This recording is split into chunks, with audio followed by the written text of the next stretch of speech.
Halo, selamat pagi Salve. Selamat bertemu kembali dalam perkuliahan untuk mata kuliah metode numerik bersama saya Patrisius Batarius. Pada kesempatan kali ini saya akan menjelaskan tentang akar-akar persamaan.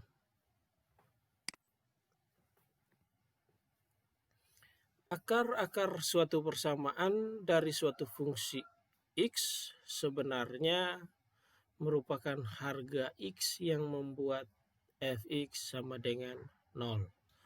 Atau dengan kata lain, nilai X yang membuat fx sama dengan 0 adalah suatu akar dari persamaan fungsi tersebut. Sebelum kemajuan komputer saat ini menyelesaikan atau mencari suatu akar persamaan menggunakan metode analitis dan metode grafik. Salah satu contohnya dengan menggunakan analitis, misalnya ada sebuah fungsi fx sama dengan x kuadrat kurang 4x, sebuah persamaan kuadrat. Jika fx-nya 0, berarti saya tulis persamaannya seperti ini, x kuadrat kurang 4x sama dengan 0.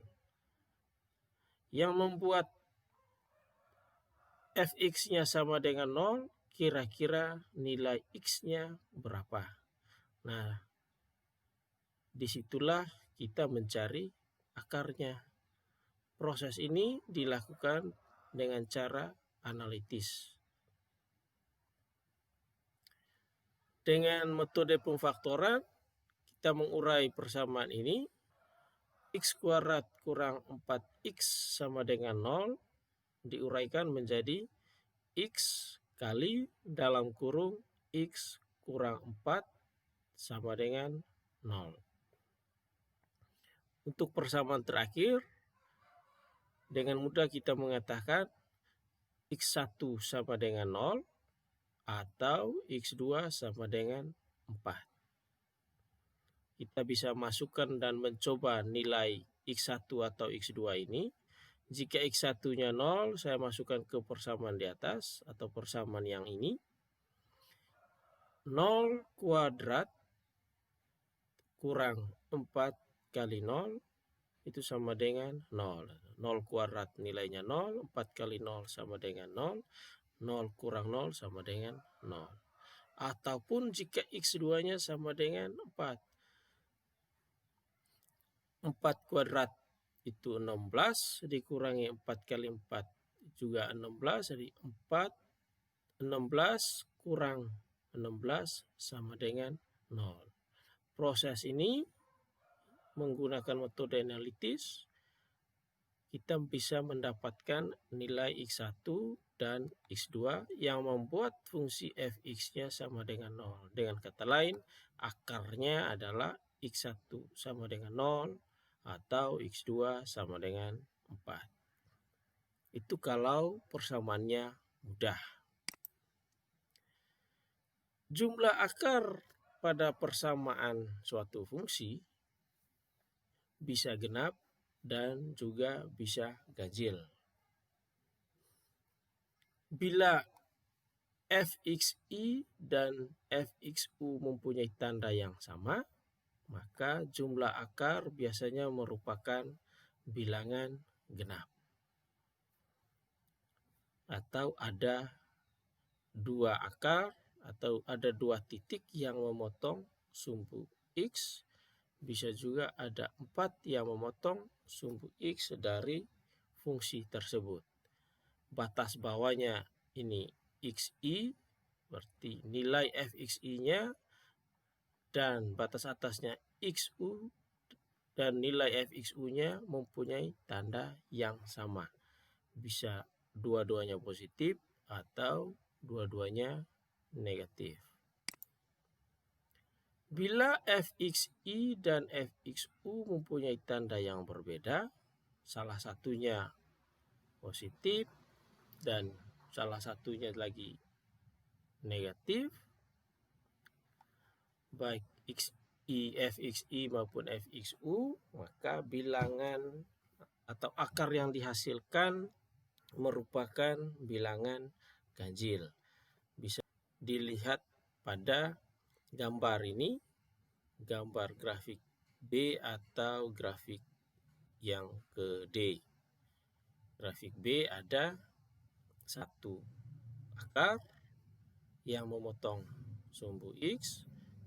Untuk grafik D, grafiknya seperti ini, ada 3 titik di sumbu X yang dipotong oleh grafik tersebut. Nah, akarnya ada 3.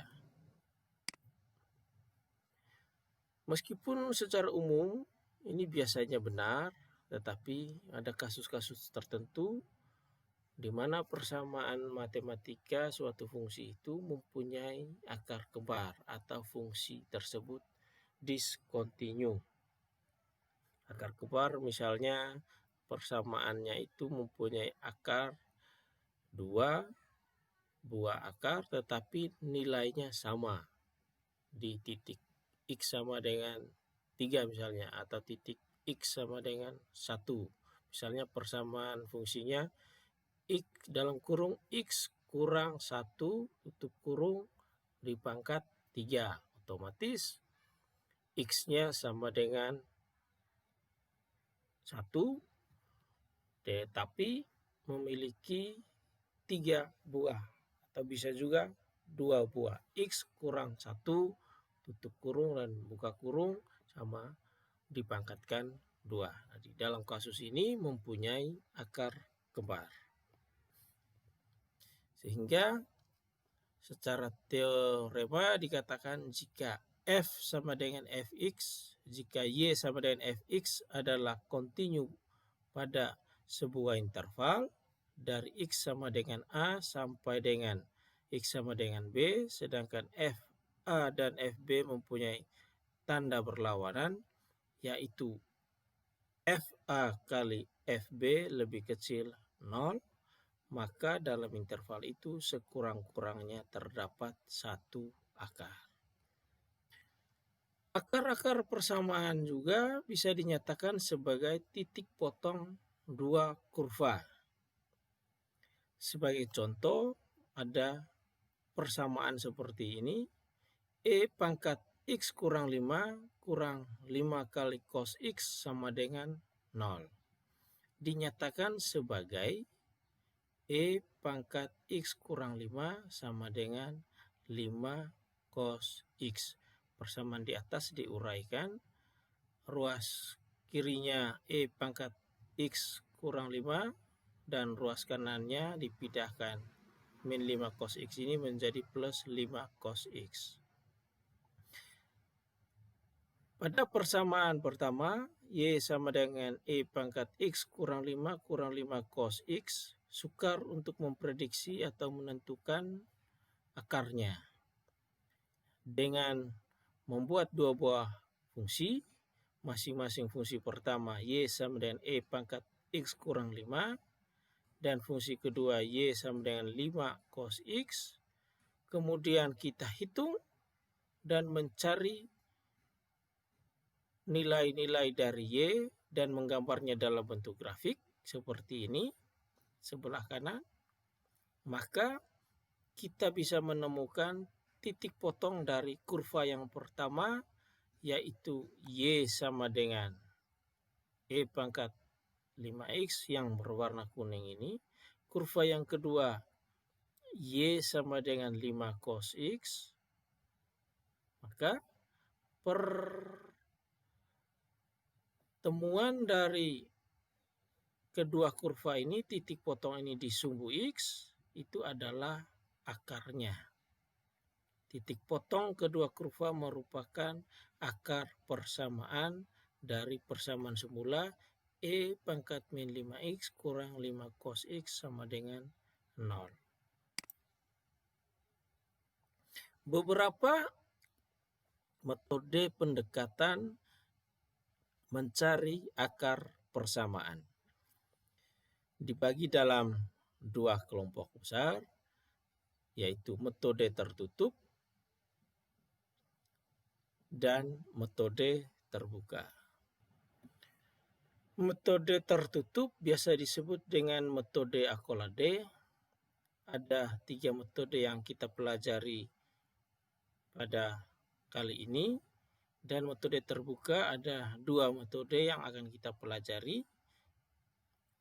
Metode tertutup ada metode grafik, kemudian yang kedua metode bisection atau biasa disebut dengan metode bagi 2, dan yang ketiga metode regula falsi atau biasa disebut interpolasi linear.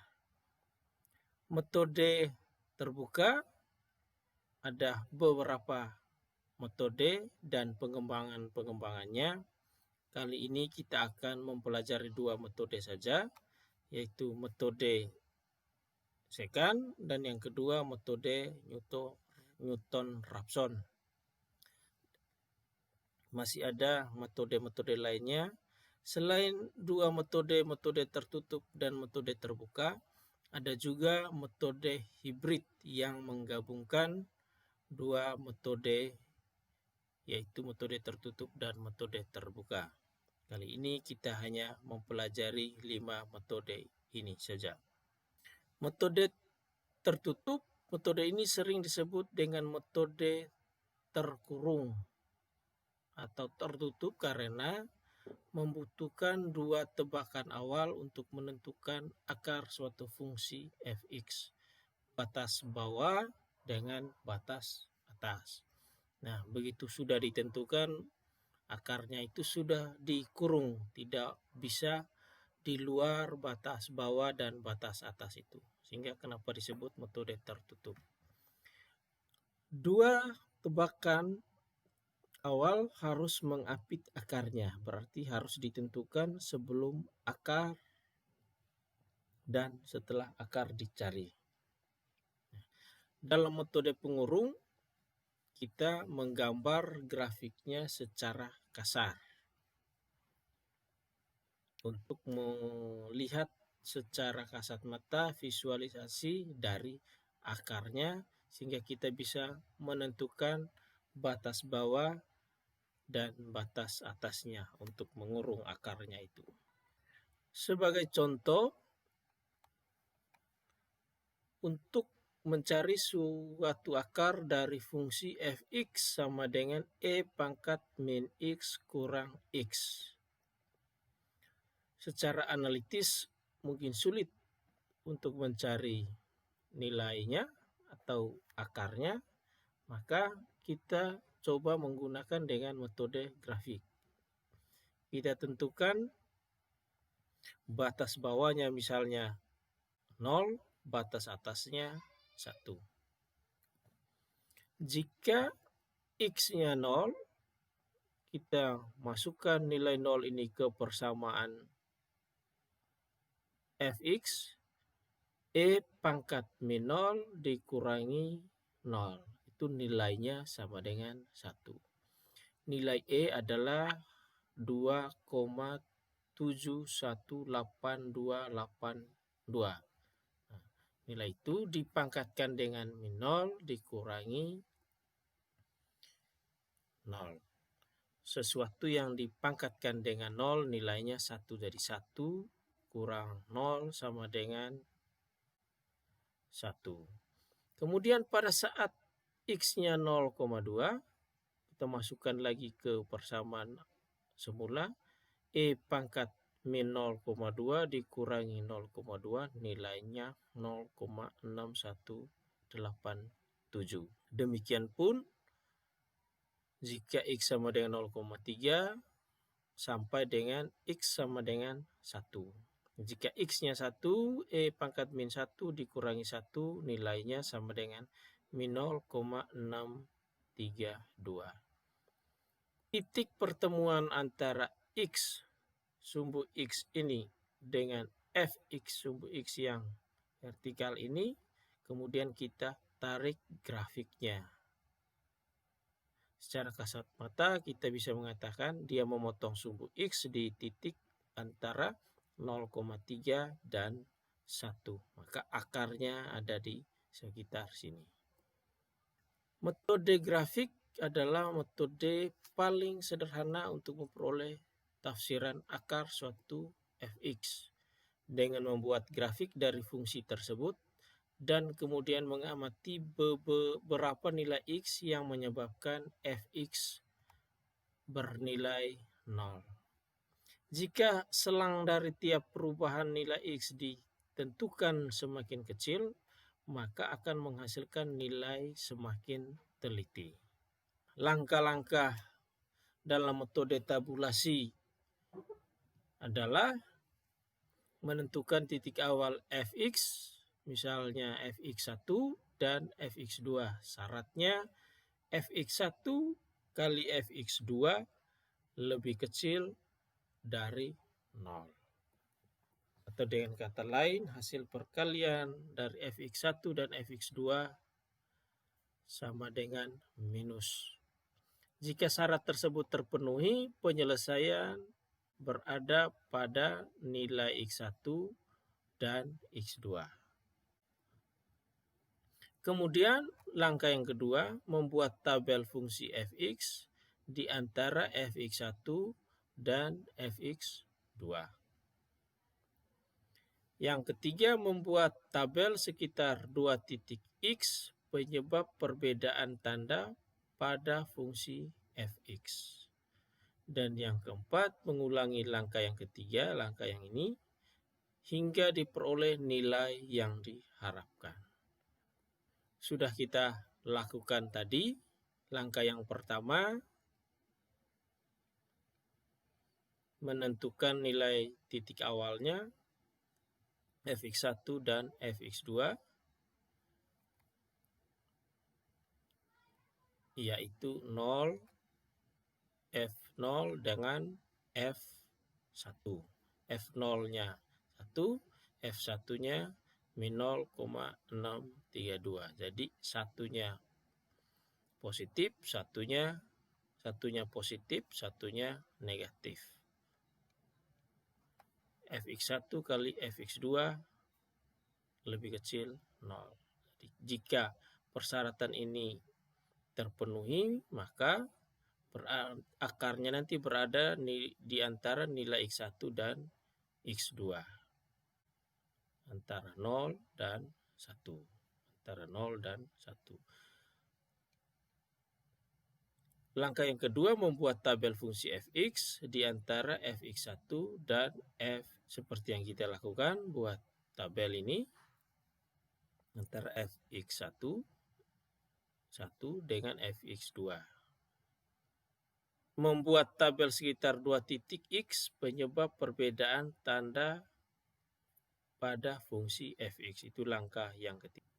Kita lihat yang di sini, khususnya di titik x 0,3 dan 1. Ini ada perubahan tanda dari positif ke negatif.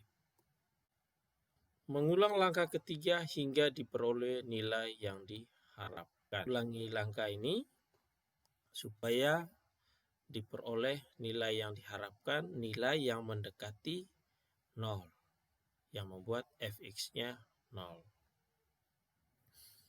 Atau pada persamaan berikut ini, fx sama dengan 2 kurang 5x plus sin x sama dengan 0. Tentukan fx awal yang memenuhi syarat, misalnya x1-nya 0, x2-nya 1. F0-nya atau fx1-nya plus, nilainya 2, fx2-nya minus, nilainya min 2, maka persyaratan ini sudah dipenuhi. Buat tabel, kemudian dihitung antara fx1 dengan fx2, kemudian dicari perubahan dari titik positif ke negatif, maka akarnya di sekitar situ. Contoh berikutnya, ingin dicari suatu akar dari fungsi fx e pangkat x kurang 2 kurang x kuadrat. Atau bahkan awal misalnya 0,5 tebakan itu 0,5 adalah batasan bawahnya. Tebakan awal yang kedua X1 1,5 dengan selang atau range-nya delta X sama dengan 0,5.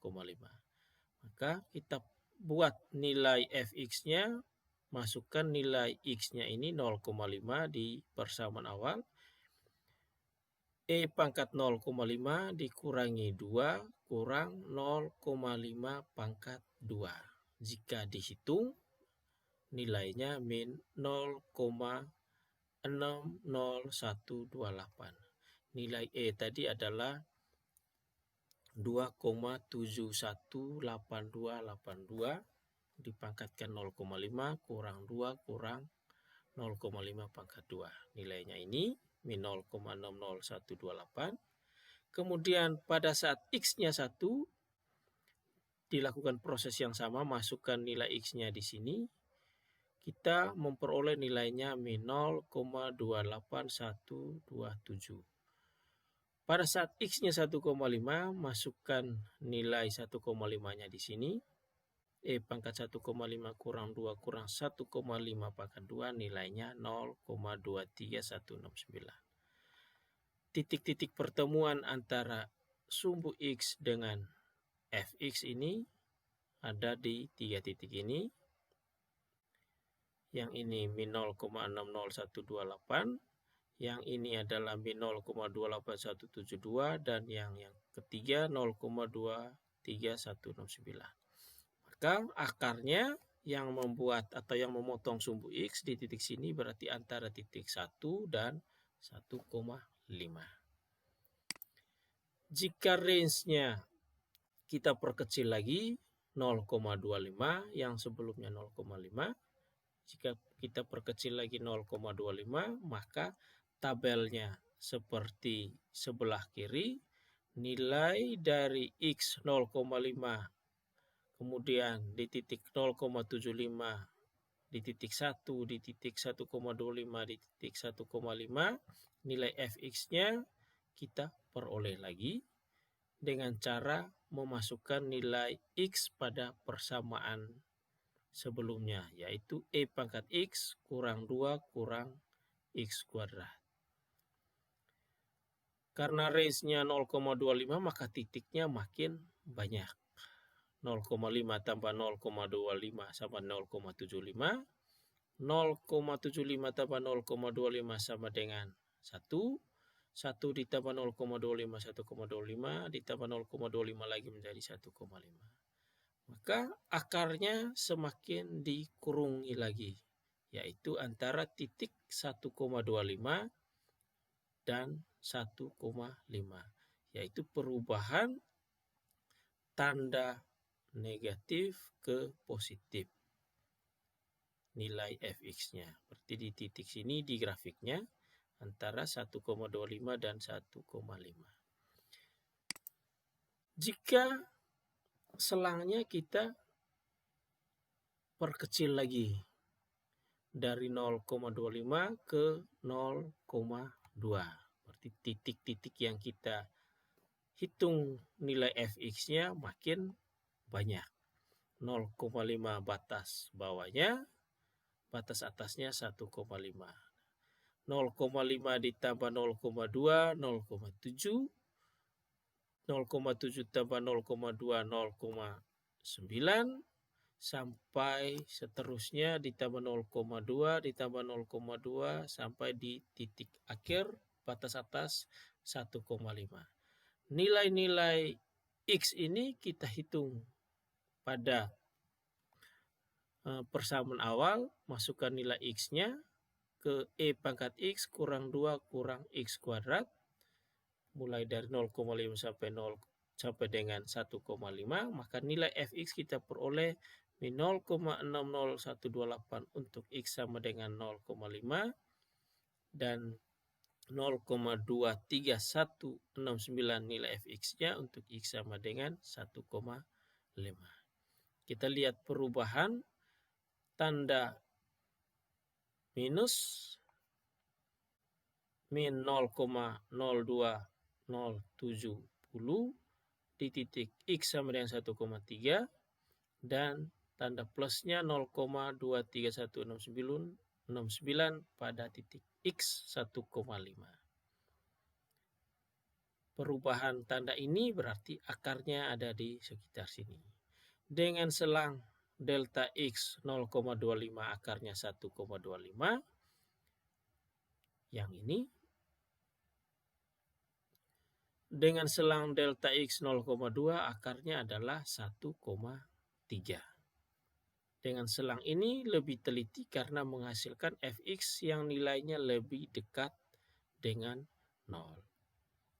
Demikian pun kalau kita selangnya perkecil lagi, misalnya 0,1 atau 0,01, 0,001, maka lebih teliti lagi.